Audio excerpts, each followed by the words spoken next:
Welcome to our lesson about the Circular Pattern tool. Let's start by activating the Circular Pattern tool. First, we select the feature to pattern. Let's say this slot here. Let me select it. Now we choose a rotation axis, and let's use this cylindrical face. Specify the number of instances, 6, and the occurrence angle, 360 degrees for this example. Let's change the placement to 3 and 180 degrees actually.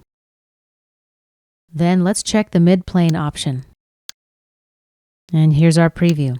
Okay, let's restore the placement, 6 instances, 360 degrees, and let's click OK.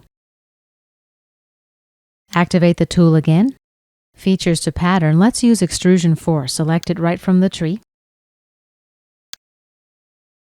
For the axis, we're going to use this face.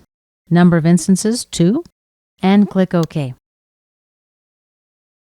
And here's our second pattern. Activate the tool again. Now we're going to pattern the entire solid. It's pre-selected for us, so let's select the rotation axis. Here.